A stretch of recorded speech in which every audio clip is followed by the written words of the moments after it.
Le Père Mathieu, on va voir ce qu'il va nous proposer là. C'est parti.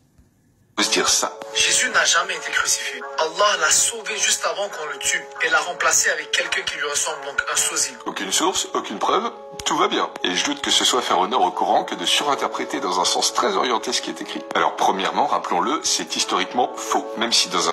J'aime bien ce qu'il a dit là. Le Père Mathieu, on avance, on avance. On répond à la fin, ok? Micro, vous connaissez la chanson, on avance, d'accord? Souci d'impartialité, on ne retient pas les dizaines de preuves et témoignages chrétiens qui, dès le 1er siècle, relatent cet événement. On a au moins 5 historiens de l'époque, connus et reconnus, juifs et romains, donc opposants aux chrétiens, qui parlent de la vie de Jésus et recensent avec précision l'événement de la crucifixion. Sur un plan scientifique, c'est donc attesté de tous les historiens universitaires à travers le monde, Jésus a bien été crucifié. Mais qu'est-ce qui fait dire alors à certains musulmans, et je dis bien à certains seulement, que Jésus ne serait pas mort sur la croix? Eh bien, c'est le verset 157 de la sourate numéro 4, les femmes. Seulement, qu'est-ce qu'on peut y lire, au milieu d'ailleurs d'une diatribe particulièrement véhémente à l'égard des juifs de l'époque? Ils, en parlant des juifs donc, ne l'ont ni tué ni crucifié, mais c'était un faux semblant. Dire que Jésus n'a pas été crucifié en se basant là-dessus, ce n'est donc pas juste. En effet, le texte a raison, c'est pas les juifs qui l'ont crucifié, c'est les romains. Ou encore, on peut lire chez certains savants musulmans que ce ne serait pas tant la main des hommes qui aurait tué Jésus, mais plutôt Dieu le Père qui aurait ainsi accompli son dessein en lui. Comme quoi, même dans l'islam, on peut comprendre et interpréter le texte présenté comme sacré bien différemment. Restons donc peut-être juste prudents face à ces gens qui nous assènent des choses comme des vérités sans apporter ni preuve ni source, et pire que tout peut-être, en ne laissant la place à aucune autre interprétation possible. Il a raison, j'aime bien ce qu'il dit sur la fin. Mais bon, on lui répond, n'est-ce pas? Père Mathieu. Mais il a bien répondu, il a donné les sources. Jésus, il a été crucifié historiquement, voilà, on l'a mis sur la croix. Donc, pourquoi Redazer, le frère, il commence à dire que non, il n'a pas été crucifié? Et il a bien parlé en parlant de l'interprétation, en disant que, normal, ce n'est pas les Juifs, c'est les Romains. Et c'est très intéressant ce qu'il a dit, mine de rien. On lui répond, c'est parti. La crucifixion, ouvrez grand vos oreilles, on y répond, on clarifie et on fait une réponse au Père Mathieu et à Redazer même, qui nous a trahis même en donnant une fausse interprétation des textes, qui est fausse. Les versets peuvent être traduits autrement. Le fait qu'on ait écrit, c'était un faux semblant. La traduction là n'est pas correcte. Et le fait qu'on dise que Jésus a été remplacé, c'est faux. Ok? Même les gens qui s'occupent de lui, on y vient. Mais pour dire que la traduction qui fait que c'est un faux semblant, etc., que tu vas lire dans certains Corans d'ailleurs, où on te fait croire, miroiter qu'en fait, on a remplacé Jésus, c'est pas son corps, c'est quelqu'un d'autre. Cette chose-là est fausse. On va argumenter. Il dit quelque chose de très intéressant, et je suis certain qu'il avait plus à dire. Il a juste fait une courte vidéo pour TikTok en plus, c'est bien pour l'algorithme, etc. Il a fait une courte réponse, mais j'ai beaucoup aimé sa réponse, en réalité. Il a bien répondu, le Père Mathieu.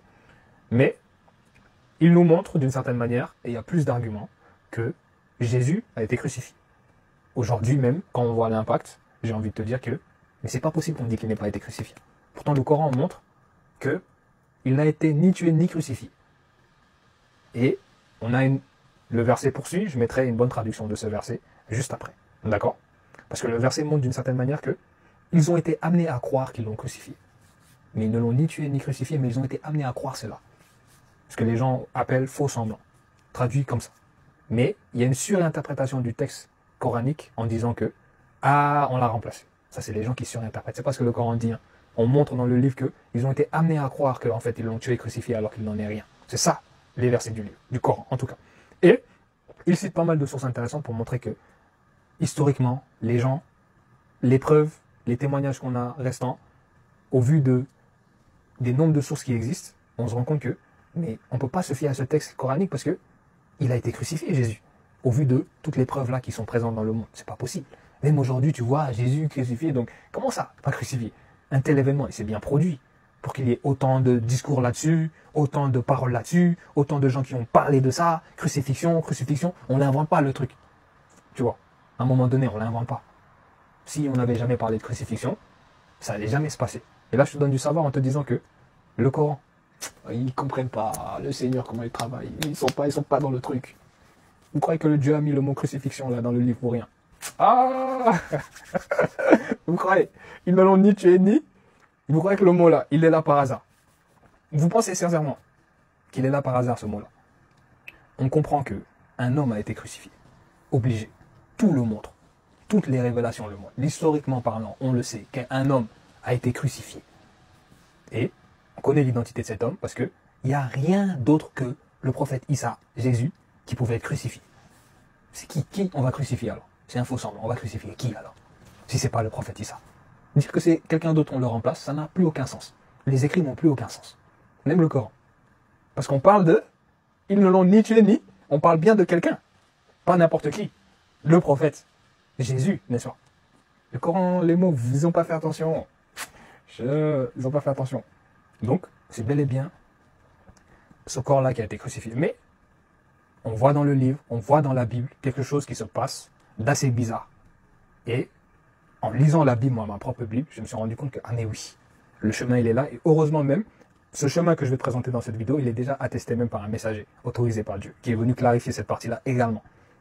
D'accord? Pour nous dire, en fait, que il y a bel et bien un corps qui a été crucifié. Il y a bel et bien le corps d'Issa, de Jésus, qui a été mis pour la crucifixion. C'est pas un autre, c'est pas un truc, sinon ça n'a plus aucun sens. Mais, on voit dans la Bible qu'il se passe des choses assez extraordinaires avant la crucifixion. Jésus parlait, on le prenait, on le tenait, etc. Et d'un seul coup, tu verras, je te mettrai les versets bibliques, si je peux, qu'à un moment donné, il répond plus, Jésus. Tu verras ça dans la Bible. S'ils respectent leurs écrits, ils ne vont pas pouvoir détrôner ce que je vais te dire ici, mon frère, parce que je te donne le vrai prêche concernant cette question.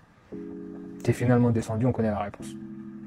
Il se passe quelque chose de bizarre avant la crucifixion du corps de Jésus. Il était là, il bougeait, et puis à un moment, on lui parle, il ne répond plus, anormalement. On lui pose des questions, des trucs, il raide. Il s'est passé il y avait un step avant, un step après. Et on voit qu'à un moment donné, Jésus est très bizarre. Il répond plus, on lui parle, il répond rien. Et c'est là où le Coran intervient, au vu d'autres versets connectés à la mort. Ils ne l'ont ni tué, parce qu'on a des versets aussi qui nous montrent qu'il y a même des serviteurs qu'on tue, mais Dieu nous rappelle de nous dire que ne dites pas qu'ils sont morts. Ils sont bel et bien vivants. Tu vois. C'est pourquoi on utilise le mot, ils ne l'ont ni tué. En fait, il n'est pas mort. Tu vois. On l'a pas comme eux, ils pensent qu'on l'a tué là. Ils ne l'ont jamais tué en fait. Ils ne l'ont jamais crucifié en fait. Parce que on a la réponse. Dieu l'a élevé. La vraie personne. C'est un corps qu'on a crucifié. Et c'est le corps d'Issa, Jésus, qu'on a crucifié. Mais ce n'est pas Jésus qu'on a tué ni crucifié. Hein. J'espère que tu comprends mieux maintenant. Il y a bel et bien le corps du prophète Issa qui a été crucifié. Sinon, l'histoire, plus rien n'a de sens. C'est bel et bien lui, son corps, qui n'est pas lui, hein, parce qu'il y a son corps. On met son âme, et c'est l'âme la vraie personne. Et on voit dans les Écritures que clairement, avant la crucifixion, il se passe un phénomène assez étrange qui est confirmé par le Coran, qui fait que Jésus est extirpé de son corps. On ne lui a pas permis de subir l'humiliation qu'ils ont voulu faire subir aux serviteurs de Dieu. Donc ils ont crucifié un corps vide. Et tu le vois, ce que je suis en train de te dire, dans la Bible, au vu des versets qui existent dans le Nouveau Testament et dans le Coran, qui vient tout clarifier, ils ont été amenés à croire qu'ils l'ont fait, alors qu'ils n'en étaient rien. Ils ne l'ont ni tué ni crucifié parce que Dieu a mis sa main. Dieu ne lui a pas permis de subir l'humiliation qu'ils ont voulu faire subir à lui. Et Dieu le montre dans le Coran parce qu'il dit que je vais te débarrasser de ces gens-là, laisse-les tomber, ces gens-là. On voit que, en fait, Dieu met sa main dans le livre pour dire que vous complotez, mais je complote aussi. Vous n'allez pas lui faire ça.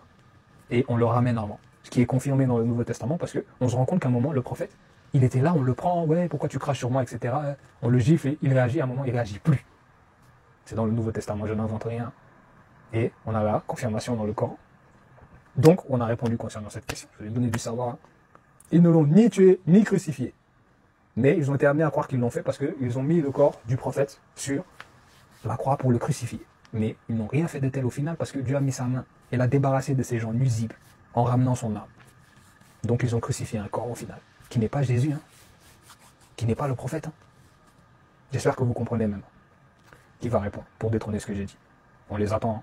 Mais même toi, je pense que tu sens que, mais oui, c'est ça la vérité. C'est ça la vérité. Ça ne contredit même pas les Écritures. Hein. Le vrai message des Écritures. Ça se suit. J'espère que tu comprends. Mais forcément, les gens ne sont pas d'accord avec nous, mais c'est le meilleur prêche concernant cette question-là. Dieu merci. Et comme Dieu le dit dans le Coran, ils sont pleins de controverses dans le monde au sujet de cette question.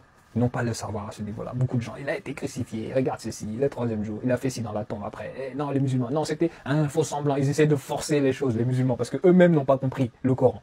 Ils sont en train de dire, on l'a remplacé, ce qui n'a aucun sens historiquement. On n'a pas pu le remplacer. C'est bien Issa, son corps, qui a été crucifié. Tout le montre. Mais la réponse ultime du Coran est très claire. Parce qu'au final, on l'a ni tué ni crucifié. Mais c'est leur mauvaise interprétation du côté des musulmans qui ont fait qu'ils ont traduit d'une mauvaise manière et les gens pensent qu'on l'a remplacé, on l'a dupliqué. Ça n'a aucun sens de dire ça. Salam alaikum.